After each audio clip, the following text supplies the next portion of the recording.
గారు, బాబీ గారు, సార్ మూర్తి గారు సార్ ఈ సినిమాలో డాకు గెటప్ ఎపిసోడ్ టోటల్ ఎన్ని మినిట్స్ ఉంటుంది? ఇన్ని మినిట్స్ ఉంటుంది అంటే బహుశా ఫ్లాష్ బ్యాక్ అంటే కావచ్చు, లేకపోతే మామూలుగా యా ఓవరాల్గా సినిమా మొత్తం ఆ మూడు ఉంటుంది. సెకండ్ హాఫ్లో వస్తుంది మెయిన్ ఈ క్యారెక్టర్. ఎన్ని మినిట్స్ అని చెప్పలేను కానీ హోల్ సెకండ్ హాఫ్ ఆ వైబ్రేషన్ ఆ వైబ్ ఉంటుంది మూర్తి గారు. Vibration vibe okay. ఆ, మన స్క్రీన్ మీద ఆయన నా గెటప్ వేసుకొని చెప్తాను మూర్తి గారు. ప్రస్తుతానికి ఆర్ఆర్ ఈ గొడవలో ఉన్నాను. ఒకసారి లెంత్ మీరు అడిగారని మొత్తం ఫ్రేమ్ టు ఫ్రేమ్ పాస్ చేసి చెప్తాను. లేదు, అట్లీస్ట్ ఒక 30 మినిట్స్ ఉంటుందా? ఉంటుందండి. 30 యా minutes. వంశీ గారు, sir out of the movie ఇండస్ట్రీలో అందరికీ ఒక పెద్ద ధర్మ సందేహం ఉంది. మీరు కాంబినేషన్ బయటికి అనౌన్స్ చేసి లోపే ఓటీటీ అమ్మేస్తున్నారు, అగ్రిమెంట్లు చేసేస్తున్నారు. అది మీకు మాత్రమే ఇండస్ట్రీ మొత్తం మీద పాసిబుల్ అయింది. దీని వెనకాల ఉన్న సీక్రెట్ ఏంటంటే జనాలకు తెలియట్లేదు. దాని మీద రకరకాల గుసగుసలు కూడా ఉన్నాయి. అసలు ఏంటి మీరు చెప్పండి, మీ సీక్రెట్. అంటే క్వాలిటీ ఒకటే అని చెప్పడం అది ఎలాగ ఉంటుంది, అందరూ తీస్తున్నారు. బట్ కాంబినేషన్ అనౌన్స్ చేయడానికి బయటికి అనౌన్స్ చేసి లోపే మీరు బిహైండ్ దిస్ న్యూస్లో ఉండగానే మీరు అమ్మేస్తున్నారు సినిమాలని. పైగా చాలా మంచి రేట్లకు అమ్ముతున్నారు. మిగతా వాళ్ళు అదే హీరోలతో తీసినా అదే కాంబినేషన్ ఆ రేట్లు రావట్లేదు. సో దీని వెనకాల కొంచెం ఎలాబరేట్గా ఏమైనా ఆన్సర్ చెప్పగలరా? అంత ఎలాబరేట్గా ఆన్సర్ చెప్తే మీకు బోర్ కొడుతుంది, కానీ నేను ఏది అనౌన్స్మెంట్ ముందుకు అమ్మలేదండి ఇప్పుడు దాకా. అంటే సినిమా అనుకుని మేము ప్రెప్ స్టార్ట్ అయ్యి అంతా అయిన తర్వాత వాళ్ళకు ఒక సినాప్సిస్ ఇచ్చి వాళ్ళకి అది నచ్చి అంతా జరిగిన తర్వాతే జరుగుతున్నాయి. ఇప్పుడు యాక్చువల్లీ మీరు అన్నదానికైతే నాకు ఇప్పుడు పైప్ లైన్లో నేను షూట్కి వెళ్ళాల్సిన 3-4 ఫిల్మ్స్ ఉన్నాయి. అట్లా ఏది ఇంకా నేను బిజినెస్ చేయలేదేమో ఓటీటీకి దేనికి. కానీ అది ఎప్పుడు అందరికీ ఎలా ఒక ప్రాసెస్లో జరుగుతుందో అదే ప్రాసెస్లో నాకు జరుగుతుంది. నా సినిమాలకి సినాప్సిస్ అడుగుతారు, వాళ్ళకి నచ్చితేనే తీసుకుంటారు. నేను ఇచ్చిన లిస్ట్లో వాళ్ళు ఫిల్టర్ చేసుకునే చేస్తారు. కానీ ఒకటి ఏంటంటే నేను ఓటీటీ అవ్వకుండా జనరల్గా సెట్స్కి వెళ్ళడానికి ప్రిఫర్ చేయను. ఆ రిస్క్ తీసుకుంటానికి నేను ఎప్పుడు ప్రిఫర్ చేయాలి. ఓటీటీ అంతా అయ్యి అంత కంఫర్టబుల్గా ఉంది. ఎందుకంటే ఇప్పుడు నేను ఒక సినాప్సిస్, ఒక డైరెక్టర్, నేను ఒక సినిమా అనుకుంటాం, అది సినాప్సిస్ తయారు చేస్తాను డైరెక్టర్. అది ఓటీటీ వాళ్ళకి పంపించి వాళ్ళకి నచ్చిందంటే సో అందరం ఒక సేమ్ పేజ్లో ఉన్నాం, మంచి సినిమా తీస్తున్నాం అని ఒక ఐడియా కూడా ఉంటుంది కదా మనకి. సో అట్లాంటి టైంలో ఇప్పుడు సినాప్సిస్ నేను పంపించినప్పుడు ఓటీటీ వాళ్ళకి నచ్చలేదంటే సరే దీంట్లో ఏమైనా ప్రాబ్లం ఉందేమో అని మేము మళ్ళీ రీచెక్ చేసుకుంటాం.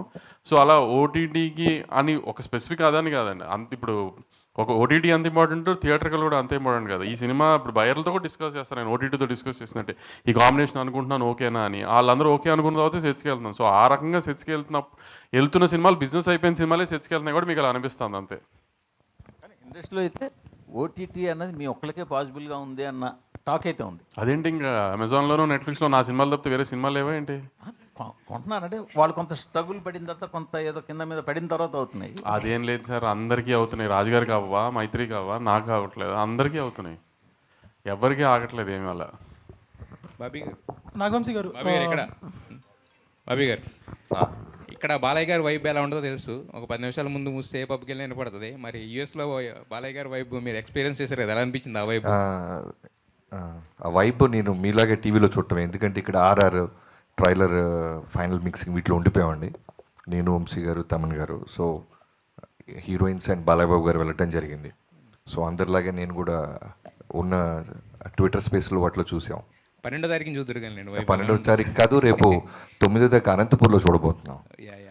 అయితే యాక్చువల్గా సెకండ్ హాఫ్ అంటే దీంట్లో డాకు అనే క్యారెక్టర్ ఏదైతే ఉందో కొంచెం మీరు షూట్ చేసిన ఎపిసోడ్స్ అదంతా కూడా అంటే అది ఏ ప్రాంతం అదేంటే అది ఒక జస్ట్ ఒక కల్పిత ప్రాంతమా, లేదంటే కొంచెం నేటివిటీకి దూరంగా ఉన్నట్టు అనిపిస్తుంది? దాని మీద క్లారిటీ. అంటే మన నేటివిటీలో ఉండేలాగా, అంటే లొకేషన్ అవుట్డోర్ లాగా వేరే నార్త్ లాగా ఉంటుంది కానీ బట్ మన నేటివిటీ ఎమోషన్సే ఉంటాయి ఫర్ షూర్. కాన్సార్ పక్కనే ఇది, అందుకని ఇంకా పేరు పెట్టలేం మేము కూడా. మనిషి ఎక్కడ ఉన్నారు కానీ మనసంతా ప్రసాద్ ల్యాబ్లో ఉంది. కరెక్ట్గా చెప్పారు. ఎన్ని రోజులైంది పడుకుంది? ఓ 15 రోజులు అయిందండి. ఓకే, ఇంకెన్ని రోజులు పడుకోకుండా ఉండాలి? ఒక 2 days. కాపీ వెళ్ళిపోతే క్యూబ్కి happy. Okay, so on time ఉంది మొత్తం అంతా? ఆన్ టైం ఉంది. ప్రెషర్ ఉంది కానీ ఆన్ టైం. ఓకే, వంశీ గారు, మీరు ఈ సినిమా గురించి ఎప్పుడు మాట్లాడుతున్నా సరే విజువల్స్, జైలర్ విజువల్స్ అంట మల్టిపుల్ టైమ్స్ చెప్పేవారు. అండ్ ట్రైలర్ చూస్తే దానికి ఏమాత్రం తగ్గలేదు. ఇన్ఫ్యాక్ట్ బాలకృష్ణ గారి సినిమాల్లో ఇంత క్వాలిటీగా వచ్చిన ఫిల్మ్ ఇంకోటి లేదేమో. ఇంకా ట్రైలర్ టీజర్ విషయానికి వస్తే రెండు సేమ్ ఫార్మాట్లో వెళ్ళినట్టు అనిపించింది, ఒక షోరీల్ లాగా. లైక్ సినిమాలో ఉన్న విజువల్స్ కానీ లేకపోతే బాలకృష్ణ గారి గెటప్ అపియరెన్స్, క్యారెక్టరైజేషన్ కానీ. ట్రైలర్లో టీజర్తో కొంచెం డిఫరెంట్గా కొద్దిగా ఎంతో కొంత కథ చెప్పుంటే కొంచెం ఇంకా రీకాల్ వాల్యూ ఎక్కువ ఇంప్రూవ్ అయ్యేదేమో అనిపించింది. అంటే ట్రైలర్లో చెప్పే కథ కాదండి ఇప్పుడు యాక్చువల్లీ, అందుకని చెప్పడానికి ట్రై చేయలేదు కూడా మేము అసలు. యాక్చువల్లీ మీరు అనుకున్నట్టు అందరి క్యారెక్టర్స్కి ఒక స్టోరీలానే ట్రై చేసాము. మేము తీసిన ఒక విజువల్ ఆ వరల్డ్ అంతా చూపిస్తానికి ఒక స్టోరీలానే వాడదామని నేను అనుకున్నాం, ఎందుకంటే కథ రివీల్ చేయలేం. ఇప్పుడు వీళ్ళిద్దరిలో ఎవరు బాలకృష్ణ గారికి ఎవరేమవుతారో కూడా ఎవరికి తెలియదు. ఇద్దరు హీరోయిన్ అనే అంటున్నారు, అంతే ఇద్దరు హీరోయిన్లు అని అనుకుంటామే సినిమా రిలీజ్ అయ్యేదాకా. ఇద్దరులో ఎవరికి బాలకృష్ణ గారికి ఏమవుతారో కూడా ఎవరికి తెలియదు కదా, అది రివీల్ కూడా చేయలేము కథలో, అందుకని అలా వదిలేసాం ఇంకా ట్రైలర్లో. 2024 చాలా లక్కీగా ముగిసింది. ఆ లక్ స్పిల్ అవుతుంది అంటారా 2025లోకి? సార్ సినిమా ఇండస్ట్రీలో లక్ ఎంత ఇంపార్టెంటో మనం తీసిన కంటెంట్ మీద మనకి అది తెలుస్తుంది కదా మనకు ముందు వైబ్. నేను సినిమా చూసుకున్నాను సార్, సినిమా మీకు డిసప్పాయింట్ చేసే సినిమా కాదు అసలు. మీరు ఏ రకంగా ఏ డౌట్ పెట్టుకోకుండా నేను చెప్పిన ప్రతి మాట ఇందాక మా సుమగారు పెద్ద డైలాగ్ వేశారు నా మీద బాలకృష్ణ గారులానే, అంత కాన్ఫిడెంట్గానే ఉన్నాను నేను. సినిమా గ్యారంటీ మంచి సినిమా అవుతుంది. బాలకృష్ణ గారి కెరియర్లో ఒక లైబ్రరీ సినిమా అవుతుంది గ్యారంటీనే. All the best. బాబీ గారు హియర్ అండి, ఇక్కడ అండి బాబీ గారు. ఓకే గొడవ పడద్దు సార్, రెడీ. ఇది దబిడి దిబిడి సాంగ్ కొరియోగ్రఫీ విషయానికి వస్తే అది నాగవంశీ ఇంట్రెస్టా లేకపోతే కొరియోగ్రాఫర్ ఇంట్రెస్టా స్టెప్పులు? ఏంటి ఊర్వశిని కొట్టింది నేనా? అంటే బాలే ఊహించుకొని మీరు కొట్టుంటారు. పో నేను కొడుతున్నానంటే నా ఇంట్రెస్ట్ అంటే ఒక రకంగా ఉంటుంది, బాలకృష్ణ గారు కొట్టడానికి మధ్యలో నా ఇంట్రెస్ట్ ఏముంటుందండి?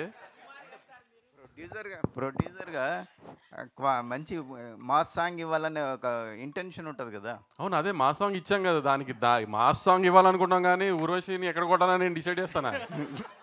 అంటే మీ ఇంట్రెస్ట్ ఎంతవరకు అనేది అది నాకు అర్థం కావట్లా, నా ఇంట్రెస్ట్ ఎందుకు ఉంటుంది అనుకుంటున్నారు మీరు దీంట్లో? నాగవంశీ గారు, సో ఇద్దరు బ్యూటిఫుల్ గార్జియస్ యాక్ట్రెస్ని పెట్టారు, కానీ ఊర్వశి గారిని కూడా ఎందుకు క్యాస్ట్ చేశారు? అంటే వీళ్ళతో కూడా చేయించవచ్చు కదా. అలా కొట్టిస్తానే క్యాష్ చేసాం. వీళ్ళిద్దరు కొడతానంటే ఒప్పుకొని అన్నారు, అందుకని ఆవిడని కొట్టిస్తాను. And okay sir. బాబీ గారు బాలయ్య గారికి ఆయన అవలా ఇంకోటి కొండవీటి దొంగ రిఫరెన్స్ లా కనిపిస్తుందని కొంతమంది అంటున్నారు, సో దాని మీద మీ ఒపీనియన్? అంటే గుర్రం ఒకటేనా రిఫరెన్స్? సో అంటే సగం వైబ్ కానీ ఆ క్యారెక్టరైజేషన్ కానీ అలా ఉంది, ఏమైనా రిఫరెన్స్ తీసుకున్నారా లేదంటే ఫ్రెష్గా ఉండదు? ట్రైలర్ టేక్ ఆఫ్లో కీపింగ్ ఫన్ అసలు ట్రైలర్ టేక్ ఆఫ్లో చెప్పింది కదా, చిన్న పాప మంచోళ్ళకి మహారాజు, చెడ్డోళ్ళకి డాకు, అంతే. అది మీరు కొండవీటి అనుకోండి, రాబిన్ హుడ్ అనుకోండి, ఇంకేదన్నా అనుకున్నా దట్స్ ఓకే, కానీ క్యారెక్టర్ అలాంటిది. అండ్ సోషల్ మీడియాలో మీరు చాలా యాక్టివ్గా ఉంటారు.